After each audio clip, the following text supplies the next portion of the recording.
નમસ્કાર. આજના સેશનમાં આપણે એક બાજુ ગુજરાતી વાક્ય રચના વર્સિસ અંગ્રેજી વાક્ય રચના વચ્ચે શું ડિફરન્સ છે એની સમજ લઈશું, અને એ પણ હકાર વાક્ય માટે. તો કરીએ શરૂઆત. એક બાજુ હું લખું, ફોર એક્ઝામ્પલ, હું દીપક છું.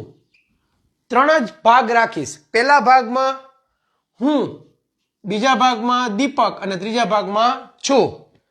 અંગ્રેજીમાં જોઈએ તો હું એટલે આઈ, કેપિટલ આઈ. હવે આઈ ની બાજુમાં લખીએ છીએ નિયમ પ્રમાણે એમ, લખીએ છીએ ને એમ. વધ્યું શું? દીપક. તો આ થઈ ગઈ હકાર વાક્ય રચના. તો હવે અંગ્રેજી ટુ ગુજરાતી કરો યા ગુજરાતી ટુ અંગ્રેજી કરો, વાક્ય રચનાને ફોલો કરવામાં ખાલી યાદ રાખો શું. તો આ છે છું, આ છે એમ, આ બંને વચ્ચે સ્થાન ફેર. તમે જો અંગ્રેજીથી ફોલો કરશો તો એમ નું ગુજરાતી છું વાક્યમાં ગુજરાતીમાં છેડે આવે, અને તમે એમ કહો છો કે મારે છું થી ચાલુ કરવું છે, તો છું અંગ્રેજીમાં એમ બને અને અંગ્રેજીમાં એ બીજા સ્થાન ઉપર કરતા પછી આવે. That's it. લખીએ બીજું વાક્ય. ઇન્ડિયા, ઇન્ડિયા સાથે મેં ઇઝ લીધું. India is my country. તો ઇન્ડિયાને આપણે ભારત કહીશું, તો ભારત. હવે આ ઈસ છે બીજા સ્થાન ઉપર છે, એનો મતલબ એમ કે હવે ગુજરાતીમાં એ છેલ્લા સ્થાન ઉપર જશે. તો હવે આને ઉપાડીએ. મારો દેશ, ભારત મારો દેશ.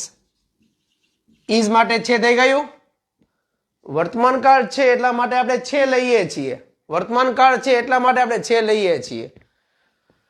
હવે ત્રીજું વાક્ય લખીએ. તેઓ અત્યારે ઘરે છે. તેઓ ઘરે છે, આ શબ્દનો મતલબ થાય અત્યારે એટલે નાવ. પણ સૌથી પહેલા તેઓ એટલે ધ્યેય બને. હવે ગુજરાતીનો છેડો અંગ્રેજીમાં બીજા સ્થાન ઉપર ધ્યેય સાથે આર આવે. ઓકે. હવે અંદરની બાજુ જાઓ, ઘરે એટલે એટ હોમ થશે. હવે અત્યારે એટલે નાવ. તો આ ત્રણ વાક્યો દ્વારા ગુજરાતી ટુ ઇંગ્લિશ યા ઇંગ્લિશ ટુ ગુજરાતીની પેટર્ન શું છે. તો ગુજરાતીમાં પહેલા સ્થાન ઉપર કર્તા આવે, અંગ્રેજીમાં પણ પહેલા સ્થાન ઉપર કર્તા જ આવે. ઓકે.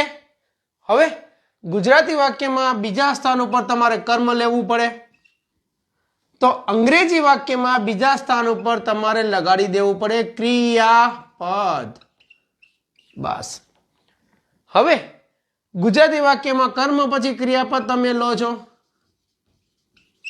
તો અંગ્રેજી વાક્યમાં ક્રિયાપદ તો બીજા સ્થાન ઉપર આવી ગયું, એટલે કર્મ લેવું પડે પ્રથમ સ્થાન, પછી બીજા સ્થાન ઉપર, પછી ત્રીજા સ્થાને કર્મ બનશે ક્રિયાપદ પછી. એટલે ક્રિયાપદને એ ફોલો કરે છે. સમજવા માટે આટલું જો ક્લિયર કરી નાખો છો તો તમારી વાક્ય રચના હકાર વાક્યની એકદમ અપ ટુ ડેટ. એક વાક્ય લખીએ. She is my daughter. ચલો આ વાક્યમાં what is she? તો she બનશે કર્તા. what is એ ક્રિયાપદ. ક્રિયાપદ એટલે જેનું કામ છે કાળ બતાવવું, સમય બતાવો. જેનું કામ છે કાળ બતાવો. કાળ બતાવવા માટે અત્યારે is છે એ ક્રિયાપદ તરીકે કામ કરે છે. my daughter એ કર્મ છે. તો આવી રીતે તમારું મારું ઇંગ્લિશ ટુ ગુજરાતી કરો, તો ઇંગ્લિશ ટુ ગુજરાતી કરો તો સી એટલે કર્તા તરીકે તેણી. ક્રિયાપદ છેલ્લે આવે ને, ક્રિયાપદ છે. તેણી છે, શું છે? માય ડોટર, મારી દીકરી.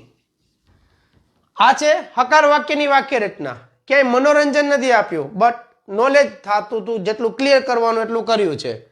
આશા રાખું છું. I hope you are understanding. અંગ્રેજી બોલવા માટે કોન્સેપ્ટને કરો ક્લિયર, દૂર થશે ફિયર. વિડીયો ક્યાંથી જુઓ છો એ લોકેશન જણાવજો. વિડીયો કેવો રહ્યો તમારા માટે એ પણ જણાવજો. શું તમે વિડીયો શેર કરી શકો એવો છે? સજેશન હોય તો વેલકમ. અને આગળનું તમારા માટે નવો વિડીયો તૈયાર કરું છું એટલે વેઇટ કરજો. જય હિન્દ.